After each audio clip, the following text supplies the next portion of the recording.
Refining करानी थी, हमको इम्प्योर मेटल मिल गया था, इम्प्योर मेटल मिल गई थी, अब हमें क्या करना था, प्योर मेटल बनाना था। तो इम्प्योर से प्योर बनाने के वैसे तो बहुत सारे मेथड होते हैं, लेकिन पॉपुलर जो मेथड है वो है इलेक्ट्रोलाइटिक रिफाइनिंग। वैसे बहुत सारे होते हैं, देखो जैसे एक मेथड होता है उसको बोलते हैं पोलिंग। रिफाइनिंग का एक मेथड होता है पोलिंग। पोलिंग में क्या करते हैं, देखो जैसे ये इम्प्योर मेटल का सोल्यूशन है, जो हमने इम्प्योर मेटल बनाई। अच्छा, ये इम्प्योर मेटल किस किस प्रोसेस से हमने बनाई थी, क्या क्या किया था, वो तो कंसंट्रेशन और लिया, फिर उसको क्या किया था, वॉश वगैरह किया, ड्राई किया, इसके बीच में ग्राइंड किया पहले ही, ठीक है। फिर उसके बाद क्या किया था हमने, इसका कंसंट्रेशन किया था।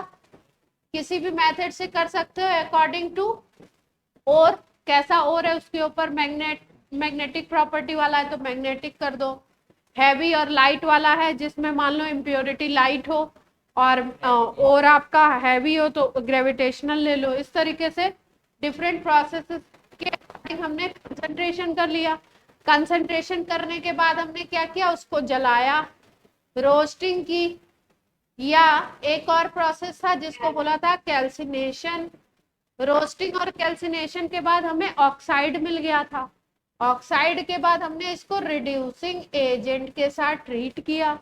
रिड्यूसिंग एजेंट के साथ ट्रीट करने के बाद हमको क्या मिल गई, इम्प्योर मेटल। अब ये जो इम्प्योर मेटल हमको मिल गई, अब इसकी हम लोग करेंगे क्या, रिफाइनिंग। तो रिफाइनिंग के अलग अलग, हाँ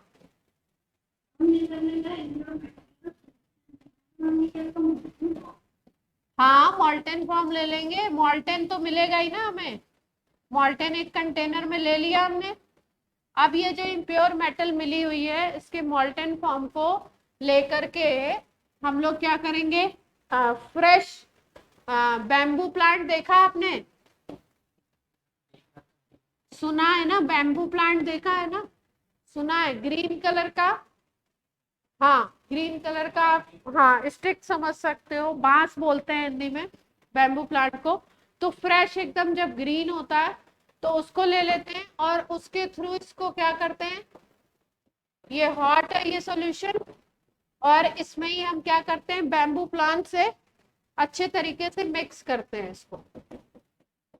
ये बैम्बू है, इससे क्या करेंगे हम, मिक्स करेंगे। तो जब मिक्स करते हैं ना तो ये ऑर्गेनिक मटेरियल होता है बैम्बू प्लांट, इसमें इम्प्योरिटीज स्टिक कर जाती है। इम्प्योरिटीज स्टिक करके फिर इस बैम्बू को यहाँ से निकाल लिया जाता है और नीचे जो बचती है वो क्या बचती है, प्योर मेटल बचती है। तो इस प्रोसेस को हम लोग क्या कहते हैं, पोलिंग। क्या बोला जाता है इसको, पोलिंग। पोलिंग बताइए हर्ष, क्या समझ में आया आपको पोलिंग का मतलब।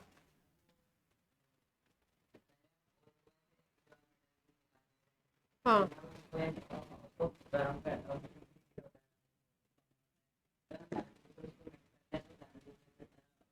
इम्प्योरिटी, हाँ बैम्बू से क्या होता है, सारी इम्प्योरिटी इससे स्टिक कर जाएगी और उसके बाद प्योर मेटल आपको मिल जाएगा। इसके साथ कौन स्टिक करेगा, इम्प्योरिटी। तो ये एक सिंपल मेथड है, ठीक है, बहुत सिग्निफिकेंट नहीं है। तो दूसरा जो मेथड यूज करते हैं हम लोग, जो पॉपुलर है, उसको क्या कहते हैं, इलेक्ट्रोलाइटिक रिफाइनिंग। रिफाइन करना है, प्रोसेस क्या यूज करना है, इलेक्ट्रोलिसिस। इलेक्ट्रोलिसिस कभी भी प्रोसेस करते हैं तो क्या बनाना पड़ता है हमको, एक इलेक्ट्रोलाइटिक सेल बनाना पड़ता है। हाँ अब इसमें क्या करेंगे, एक आप एनोड लोगे, एक आप क्या लोगे, कैथोड, ठीक है। उसको बैटरी से कनेक्ट करोगे, ये बैटरी का पॉजिटिव टर्मिनल, ये नेगेटिव टर्मिनल। ये कौन है, दिस इज एनोड, ये क्या है आपका कैथोड। सपोज आप कॉपर की मेटलर्जी कर रहे हो, ठीक है, तो एनोड जो बनाते हो वो आप बनाते हो इम्प्योर कॉपर का बनाओगे। जो आपने कॉपर क्रिएट किया, बनाया, जो निकाला ओर से इम्प्योर कॉपर, उसकी एक रॉड बना दी और उस रॉड को हम किस तरीके से काम में ले रहे हैं, एनोड की तरह, पॉजिटिव टर्मिनल से उसको ऐड कर दिया। दूसरी एक पतली सी स्ट्रिप मार्केट से खरीद लेंगे प्योर कॉपर की। किसकी? प्योर कॉपर की। इसको बना देंगे कैथोड। अब इलेक्ट्रोलिसिस करानी है तो अंदर इसके कोई सोल्यूशन भी फिल करोगे, तो सोल्यूशन जो मेटल होती है उसी का कोई सॉल्ट का सोल्यूशन ले लेते हैं। तो कॉपर की बात हो रही है तो कॉपर का सबसे चीप जो सॉल्ट होता है कॉपर सल्फेट का होता है। कॉपर सल्फेट का वाटर में बना लेंगे सोल्यूशन, इसको फिल कर लेंगे यहाँ पे। हाँ जी, हाँ हाँ, कैथोड और एनोड पतला, अभी बता रहे हैं इसका क्या मतलब है। थोड़ा सा एसिड भी डाल देंगे इसमें स्मॉल अमाउंट में।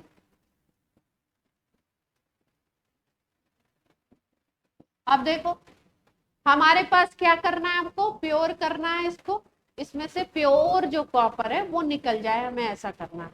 ये इम्प्योर कॉपर की रॉड है। इम्प्योर रॉड का क्या मतलब है कि इसमें प्योर कॉपर प्लस इम्प्योरिटीज है, इम्प्योरिटी हट जाए और प्योर कॉपर अलग हो जाए, यही हम चाहते हैं। एक प्योर कॉपर की पतली सी स्ट्रिप हमने यहाँ पे लगा ली है। अब होता क्या, ध्यान क्या रखेंगे, ध्यान ये रखेंगे कि जो इलेक्ट्रोलाइटिक सेल होती है उसमें एनोड पे होता है ऑक्सीडेशन। एनोड पे क्या होगा, ऑक्सीडेशन। ऑक्सीडेशन का मतलब मालूम है क्या होता है, loss of electron. Electronic concept में अगर हम समझे तो ऑक्सीडेशन का क्या मतलब है, लॉस ऑफ इलेक्ट्रॉन। कैथोड पे क्या होगा, प्योर, प्योर को कैथोड। इस पे क्या होगा, इस पे होगा गेन ऑफ इलेक्ट्रॉन, मतलब यहाँ पे क्या होगा, रिडक्शन। एनोड पे होता है ऑक्सीडेशन और कैथोड पे क्या होता है, रिडक्शन। अब प्रोसेस कैसे होगा ये देखते हैं।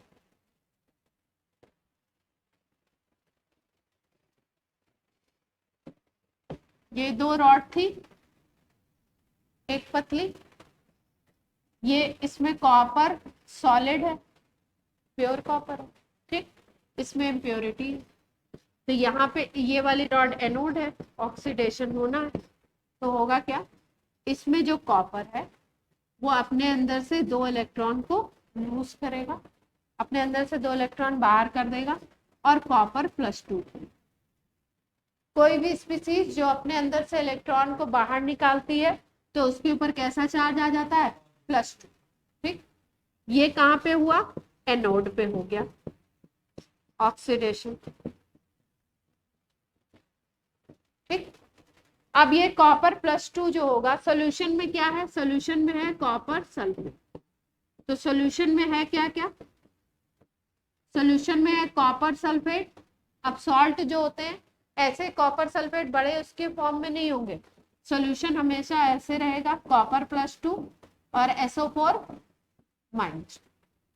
तो अब ये वाली रॉड से कॉपर जो था सॉलिड था वो इलेक्ट्रॉन को दे करके कॉपर +2 बना लेता है और वो कॉपर +2 ये जो कॉपर का सोल्यूशन है उसमें आ जाता है।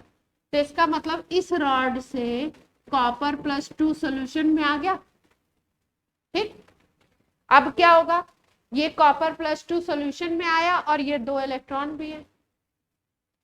अब कैथोड पे आ गए, कैथोड पे क्या होगा, देखो ये सॉल्यूशन था यहाँ पे कॉपर सल्फेट, ये तो ऑलरेडी था ही था। इस रॉड से कॉपर +2 और आ गए ढेर सारे, ठीक। अब क्या करेगा, ये जो कॉपर +2 है जो सॉल्यूशन का है, ये कॉपर +2 यही जो इलेक्ट्रॉन है इनको फिर से गेन करेगा और गेन करके कॉपर सॉलिड बना लेगा। क्या बना लेगा? Copper solid. यहाँ पे इलेक्ट्रॉन का गेन हो रहा है, मतलब ये क्या हो रहा है? रिडक्शन। और ये जो कॉपर सॉलिड बनेगा, ये कॉपर सॉलिड जाकर के कैथोड पर स्टिक कर जाएगा। अब आप बोलोगे कैथोड पे क्यों स्टिक कर रहा है? क्यों? क्योंकि इलेक्ट्रोलिसिस में ध्यान रखना है क्या कि ये एनोड वाली प्लेट पे हमेशा नेगेटिव चीज आती है एनोड पे, और कैथोड पे कौन आता है? जो भी पॉजिटिव स्पीसीज होती है वो अट्रैक्ट होती है। तो ये जो सॉल्यूशन में Cu+2 बने थे, वो Cu+2 इसके ऊपर इन दो इलेक्ट्रॉन को ही गेन करके कॉपर सॉलिड के फॉर्म में जाके डिपॉजिट हो। तो आप एक तरीके से क्या देखोगे कि यहाँ से Cu+2 पहले सॉल्यूशन में आया, फिर सॉल्यूशन से Cu+2 क्या बन गया? कॉपर सॉलिड बन गया, और कॉपर सॉलिड बन के धीरे धीरे इसके ऊपर स्टिक होता है।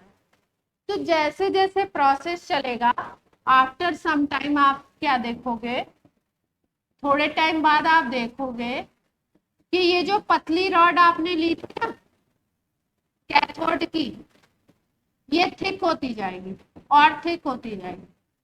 क्यों मोटी हो रही है ये? क्योंकि कॉपर जो सॉल्यूशन में आ रहा है +2, वो सॉलिड बन के इसके ऊपर जाके डिपॉजिट हो रहा है, तो ये धीरे धीरे थिक होती जाएगी। और ये वाली रॉड से कॉपर निकलता जा रहा है, तो ये धीरे धीरे क्या होगी? एनोड वाली थिन होती जाएगी, पतली। एनोड क्या होगा? धीरे धीरे टाइम के साथ थिन। ठीक, क्लियर है बात? तो अब यहां से इम्प्योरिटी यहीं पे रह गई, और कॉपर धीरे धीरे निकल के कहां पे? यहाँ पे डिपॉजिट होता है। तो हम लोग क्या देखते हैं थोड़ी देर बाद कि ये जो कैथोड की रॉड थी, ये वाली रॉड थोड़ी थोड़ी कम होने लगती, पतली होने लगती। ये यहाँ से धीरे धीरे थिन होता है, ये पार्ट निकलता है। और ये जो कैथोड की पतली सी रॉड थी, ये क्या होगी? इसके ऊपर रेडिश ब्राउन कॉपर डिपॉजिट, ये कॉपर धीरे धीरे डिपॉजिट।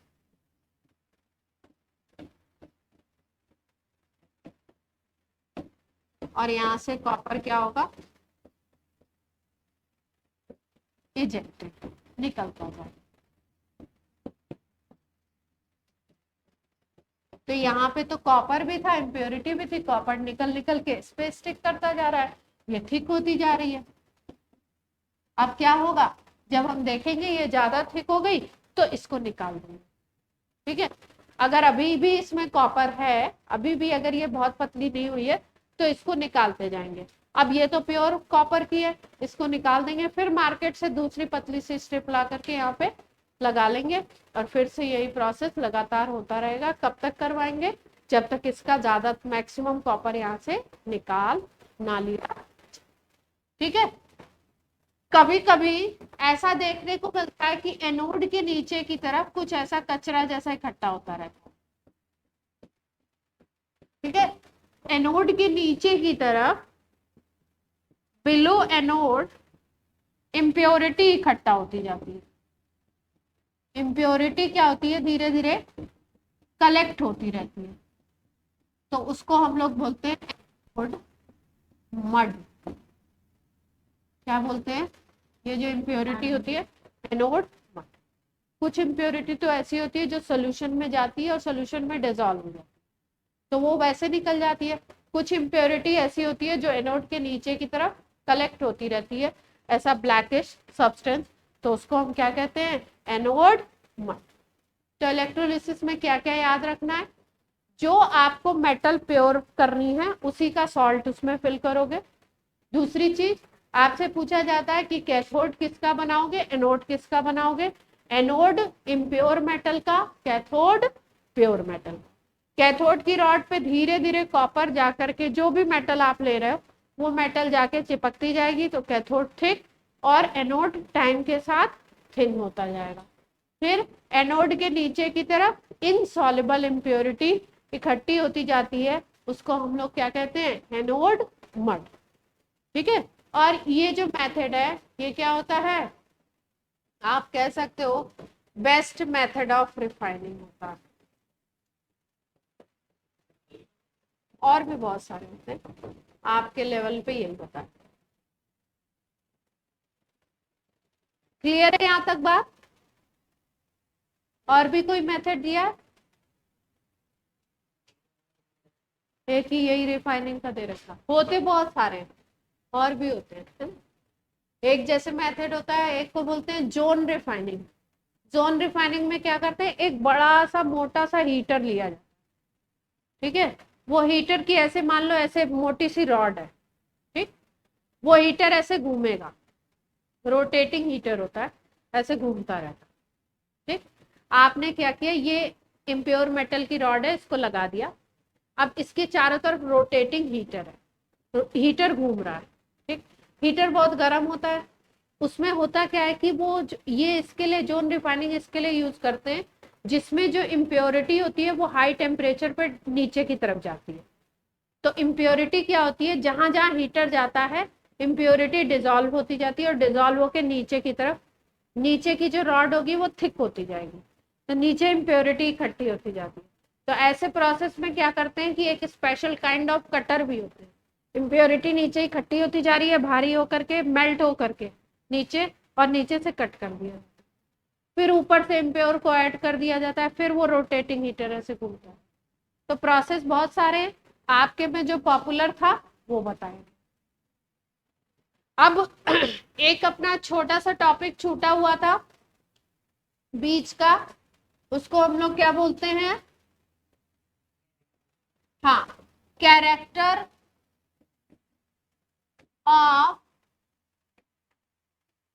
इलेक्ट्रो, कौन सा कंपाउंड बोलते हैं, इलेक्ट्रोवैलेंट कंपाउंड, या आप कह सकते हो उन्हीं को क्या कह सकते हो, आयनिक कंपाउंड। बनते कैसे हैं सबको मालूम है, कई बार बता चुके हैं बॉन्डिंग इसकी कैसे बनेगा, फॉर्मेशन कैसे होता है इनका, कौन बताएगा आयनिक कंपाउंड कैसे बनते हैं? फर्स्ट बताओ। इलेक्ट्रॉन, एक इलेक्ट्रॉन लूज करता है, दूसरा गेन करता है, मतलब इलेक्ट्रॉन का क्या होता है, कंप्लीट ट्रांसफर, यही होता है ना। जिसका सबसे सस्ता सुंदर टिकाऊ एग्जांपल हम लोग क्या बताते हैं, जैसे इलेक्ट्रोवैलेंट बॉन्ड कोई भी टीचर पढ़ाता है, सबसे पहले किसको लेता है, NaCl को, क्या बोलता है, Na था, इसने एक इलेक्ट्रॉन को लूज किया, उसी एक इलेक्ट्रॉन को कैच करने के लिए कौन बैठा है, Cl बैठा हुआ है, उसने Cl माइनस बना दिया, और ये दोनों कंबाइंड होके क्या बना लेते हैं, NaC, ठीक है। तो ये जो इलेक्ट्रोवैलेंट कंपाउंड बनते हैं ट्रांसफर ऑफ इलेक्ट्रॉन से, इनमें क्या क्या कैरेक्टर्स हमको देखने को मिलते हैं। सबसे पहली बात जो होती है वो ये है कि इनके सॉलिड क्रिस्टल्स बनते हैं। हाँ, क्या सेम ही चीज है? नहीं भाई, कॉन्सेप्ट सेम है, जो बॉन्ड बनता है उसको इलेक्ट्रोवैलेंट बॉन्ड, जो कंपाउंड बनता है उसको हम नाम देते हैं इलेक्ट्रोवैलेंट कंपाउंड, ठीक है, दोनों अलग चीज है। आपने बोला कंपाउंड, आपने बोला बॉन्ड, Na प्लस और Cl माइनस के बीच में जो फोर्स लगेगा उसको क्या बोलोगे, आयनिक बॉन्ड, और इस फोर्स की वजह से ये जो NaCl कंपाउंड बना है इसको क्या बोलोगे, इलेक्ट्रोवैलेंट कंपाउंड। क्लियर हुई बात दर्श? प्रोसेस सेम है, ठीक है, जो चीज बन रही है वो कंपाउंड है, और जो प्रोसेस से बन रही है उस प्रोसेस को क्या बोलते हैं, जो फोर्स लगता है उनके बीच में उसको क्या बोलते हैं, आयनिक बॉन्ड, ठीक। ये जो आयनिक कंपाउंड होते हैं, जिनमें भी आयनिक बॉन्ड होता है, ये कैसे होते हैं? सॉलिड क्रिस्टल होते हैं। किसी भी चीज को जब क्रिस्टल बोला जाता है तो क्रिस्टल का मतलब क्या होता है? क्रिस्टल का मतलब है डेफिनिट अरेंजमेंट होगा। डेफिनिट अरेंजमेंट समझ रहे हैं? मतलब जैसे मान लो इसके आयंस है, ठीक है, तो आयंस का एक रेगुलर पैटर्न होगा। रेगुलर पैटर्न का मतलब जैसे मान लो कहीं पे ए है, फिर उसके बाद बी है, फिर ए है, फिर बी है, फिर ए है, फिर बी है। क्रिस्टल में एक तो होता नहीं है, हजारों की संख्या में, करोड़ों की संख्या में होते हैं, इनका नंबर बहुत ज्यादा होता है। ए के बाद फिर से बी आ गया, फिर ए आ गया, फिर बी आ गया, बी के बाद फिर से ए, फिर बी, फिर ए। तो अगर ऐसे आप बनाओ तो ये एक रेगुलर पैटर्न आपको दिखाई दे रहा है? देख पा रहे हो सब लोग? तो क्रिस्टल का मतलब है कि जो क्रिस्टल आयन से भी बनता है, क्रिस्टल मॉलिक्यूल से भी बनता है, क्रिस्टल पॉजिटिव कैटायन से भी बनता है। किससे किससे बन सकता है क्रिस्टल? क्रिस्टल आयन से भी बन सकता है, मतलब पॉजिटिव आयन भी हो सकते हैं, निगेटिव आयन भी हो सकते हैं, दोनों से बन सकते हैं। जैसे NaCl का जो क्रिस्टल बनेगा उसमें Na प्लस भी होगा और Cl माइनस भी होगा। ऐसे ही आपका प्लस से भी बन सकता है, यानी कि मेटल पॉजिटिव से भी बनता है, मॉलिक्यूल से भी बनता है, एटम से भी बनता है, केवल एटम भी हो सकते हैं, ठीक है। लेकिन क्रिस्टल बोलने का क्या मतलब है कि अरेंजमेंट कैसा होगा? एक जब आप उसके अंदर से स्ट्रक्चर को देखोगे तो आपको एक पैटर्न दिखाई देगा। जैसे यहाँ पे पैटर्न है A B A B A B A B A B, ऐसा भी हो सकता है कि pattern A B B A B B A B B, कोई भी एक रेगुलर चीज आपको दिखाई देगी। ऐसा नहीं कि ए बी हो गया, फिर 2 ए आ गए, फिर बी आ गया, एक बी आ गया, फिर 3 ए आ गए, ऐसा इरेगुलर नहीं होगा। क्रिस्टल का मतलब है पैटर्न कैसा होगा? रेगुलर अरेंजमेंट होता है। क्लियर हुई इतनी बात? हाँ, regular arrangement of constituent particles बोल सकते हो। पार्टिकल्स का मतलब आयंस भी हो सकते हैं, कहीं पे किसी क्रिस्टल में आयन होते हैं, किसी में पॉजिटिव आयन होते हैं, किसी में आपके मॉलिक्यूल भी होते हैं। जैसे ये जो NaCl का क्रिस्टल होता है, NaCl का जब क्रिस्टल हम लोग देखते हैं ना, तो NaCl का क्रिस्टल कुछ इस तरीके से होता है, क्यूबिक स्ट्रक्चर होता है।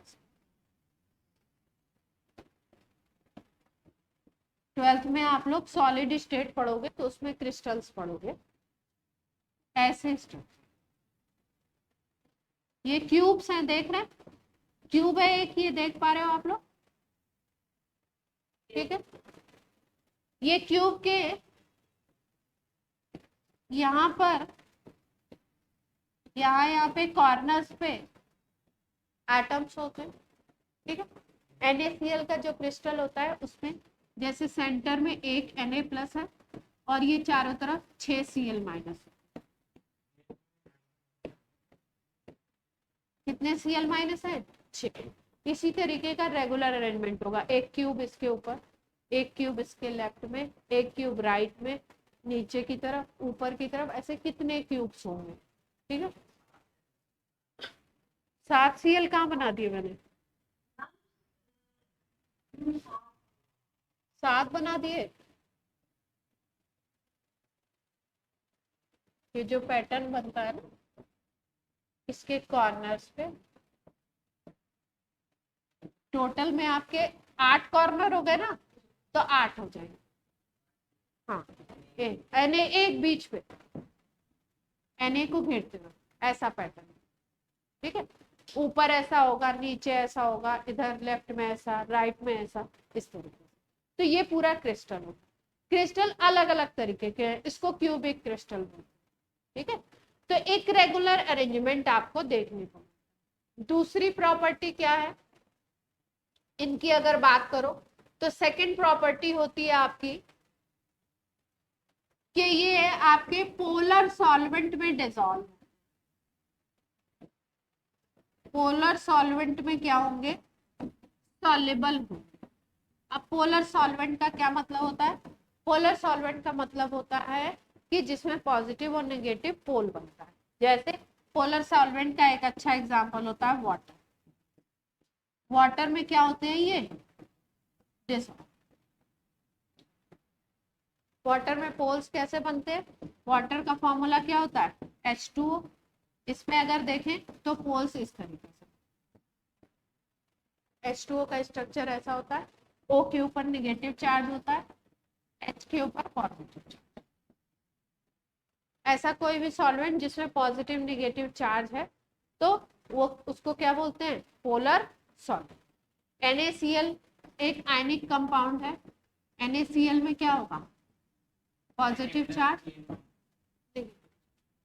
ठीक है, तो एक डेफिनेशन बोली जाती है, उसको बोलते हैं like dissolve like. Like dissolve like का क्या मतलब है? अगर सॉल्वेंट पोलर है तो कंपाउंड कैसा डिसॉल्व होगा उसमें? पोलर। ठीक है, यानी कि अगर पोलर सॉल्वेंट लेते हो तो कैसा कंपाउंड उसमें डिसॉल्व होता है? आयनिक।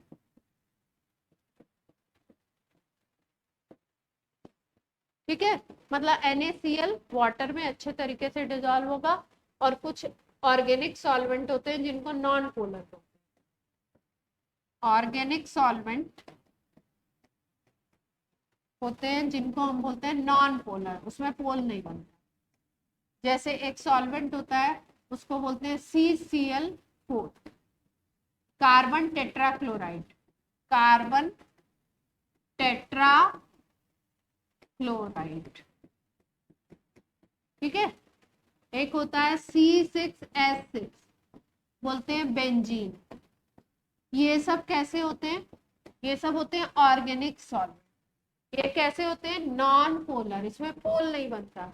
तो अगर NaCl को इन सब में डिसॉल्व करोगे तो इसमें डिसॉल्व नहीं होगा। क्यों? क्योंकि डेफिनेशन हमने क्या पढ़ी? Like dissolve like. अगर पोलर को डिसॉल्व करना है तो पोलर सॉल्वेंट चाहिए, अगर नॉन पोलर को डिसॉल्व करना है तो नॉन पोलर सॉल्वेंट। जैसे जो कोवेलेंट कंपाउंड होते हैं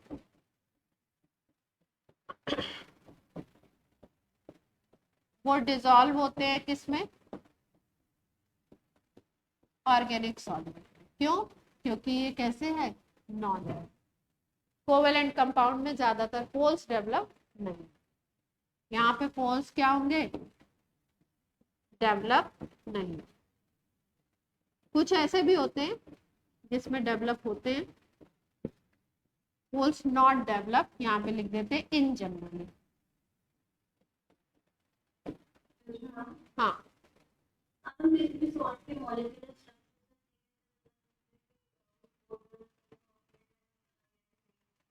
नहीं उसके कंपोजिशन को पढ़ना पड़ेगा आपको, ऐसे देखने से नहीं बता सकते। हम आपको अभी फॉर्मूला लिख दें तो आप नहीं बता पाओगे। आपको NaCl मालूम है इसलिए आपने बता दिया, तो जिसको जिसको हम बताते जाएंगे वो आपको पता होगा कि ये कैसा है, ऑर्गेनिक है इनऑर्गेनिक है। ठीक है,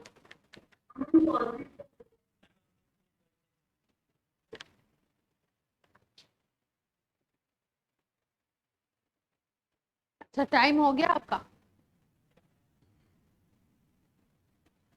5 मिनट ही है। कितने क्वेश्चन है? अच्छा, 2 प्रॉपर्टीज हमने पढ़ ली। एक क्या पढ़ी? एक पढ़ा कि इनका स्ट्रक्चर कैसा होगा, क्रिस्टल स्ट्रक्चर बनाते हैं, सॉलिड क्रिस्टल्स बनाते हैं, सॉलिड है तो हार्ड भी होगा, हार्ड होते हैं। दूसरा हमने क्या पढ़ा? लाइक डिसॉल्व लाइक, यानी कि अगर आयनिक कंपाउंड को हमें डिसॉल्व करना है तो कैसा सॉल्वेंट चाहिए? Polar solvent. अगर नॉन पोलर में डिसॉल्व करोगे तो ये डिसॉल्व नहीं होगा। अगर आपसे पूछा जाए सॉलिबिलिटी इनकी किस में हाई होगी, बेंजीन में हाई होगी या वाटर में हाई होगी, तो आप बोलोगे वाटर में सॉलिबिलिटी हाई होगी। क्यों? क्योंकि वाटर जो होता है वो कैसा होता है? Polar solvent. बेसिकली देखो एक चीज समझ लो, वाटर करता क्या है? वाटर में एक प्रॉपर्टी होती है, इसको बोलते हैं डाई इलेक्ट्रिक प्रॉपर्टी। ठीक है, इसको फिजिक्स केमिस्ट्री 11 12 सब में पढ़ोगे आपको, dielectric property. Dielectric property का मतलब किसी भी सॉल्वेंट को अगर आप बोलते हो उसमें डाइलेक्ट्रिक प्रॉपर्टी है। डाइलेक्ट्रिक प्रॉपर्टी का मतलब होता है जैसे मान लो कोई कोई आपका ऐसा दोस्त हो जो दो लोगों में झगड़ा कराने में एक्सपर्ट हो। झगड़ा कराने का क्या मतलब है कि उनको अपार्ट कर देगा ना, दूर कर देगा वो। ठीक है, तो H2O का काम क्या होता है? H2O कोई कंपाउंड है A प्लस B माइनस, तो H2O अंकल क्या करते हैं? H2O कि ये प्रॉपर्टी है कि ये पॉजिटिव और निगेटिव, छोड़ दो, पॉजिटिव और निगेटिव को क्या कर देंगे? सेपरेट कर देता है, अलग करता है। ये कहाँ? इसके बीच में आ जाएगा। ए प्लस और बी माइनस को क्या कर देगा? दूर दूर कर देगा। कैसे करता है दूर दूर? देखो, आपको वाटर का कैसे बताया, इस पे पॉजिटिव और इस पे कैसा होता है? Negative charge.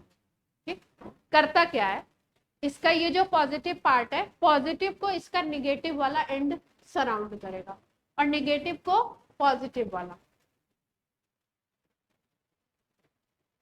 NaCl है, Na प्लस Cl, पास पास में थे। अब क्या करने वाला है? वाटर आएगा। वाटर क्या करेगा? वाटर के ढेर सारे मॉलिक्यूल हैं, अगर वाटर में डिसॉल्व करोगे तो वाटर क्या करेगा? Na प्लस की तरफ, ये जो इसका O माइनस है ना, ये यहाँ पॉजिटिव यहाँ पॉजिटिव, ये O माइनस इसको सराउंड करेगा ऐसे। ये माइनस वाला, ढेर सारे वाटर मॉलिक्यूल इसको क्या करेंगे? ऐसे आकर के सराउंड करेंगे। Cl माइनस को कैसे सराउंड किया जाएगा? इसका पॉजिटिव वाला पार्ट। कैसे? ये निगेटिव है, ये ऐसे ढेर सारे।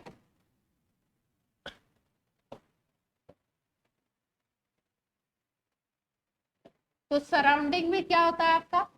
जो निगेटिव आयन होता है उसकी तरफ कौन आ जाता है? पॉजिटिव वाला आ जाता है। और जो पॉजिटिव वाला होता है, यहाँ पे देखो, पॉजिटिव को कवर करने के लिए वाटर के क्या आ गया? निगेटिव वाला एंड आ गया। चारों तरफ से ढेर सारे सराउंड कर लेंगे। यहाँ पे आपका Cl माइनस को सराउंड करना है, तो Cl माइनस को सराउंडिंग देने के लिए इसका पॉजिटिव वाला आ गया।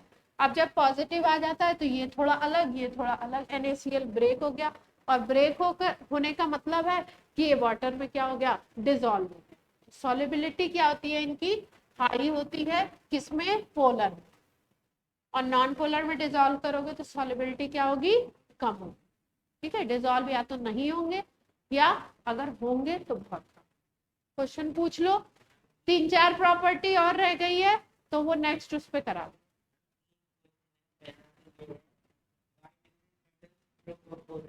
डिफरेंट हार्डनेस, बोल पूछ रहे हैं डिफरेंट मेटल्स डिफरेंट हार्डनेस अलग अलग क्यों होती है उनकी, डिफरेंट मेटल्स की?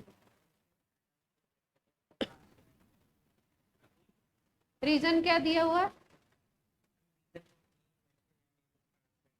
इनके डिफरेंट क्रिस्टलाइन स्ट्रक्चर होते हैं, डिफरेंट फोर्स ऑफ अट्रैक्शन होगा, क्रिस्टल स्ट्रक्चर, इनका क्रिस्टल स्ट्रक्चर अलग अलग होगा। दर्श ने पूछा था डिफरेंट मेटल्स क्यों अलग अलग तरीके का, क्या अलग अलग तरीके की हार्डनेस हार्डनेस शो करते हैं? हार्डनेस किसी की ज्यादा होती है, किसी की कम होती है, उनके क्रिस्टल स्ट्रक्चर के ऊपर डिपेंड करता है।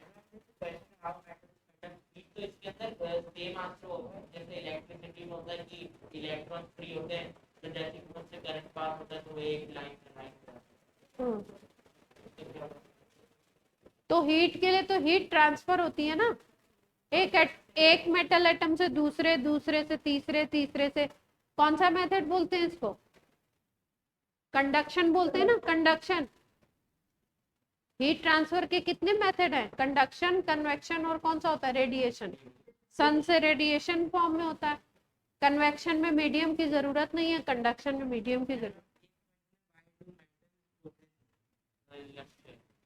लश्चर क्यों होता है?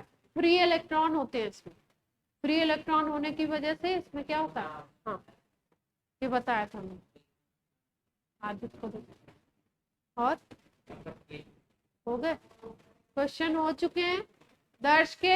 हम लोगों ने 2 प्रॉपर्टी करी है, 3-4 प्रॉपर्टी और है, उसको नेक्स्ट टर्न में करेंगे। ठीक है। तो काम सब लोग करके रखो। मैम हाँ मैम जो पर मुझे भेजा था वो गलत पढ़ते थे, मैथ्स का कुछ मांगे थे तो वो देखा है। मुझे पता, साइंस का काम इतनी जल्दी दे दिया, मुझे ही आश्चर्य हो गया। सुनो बच्चों तुम लोग, गार्गी अथर्व आपने काम भेज दिया है ना? तो आपको मैं एक काम दे रही हूँ। नहीं नहीं, Yes, ma'am. चैप्टर में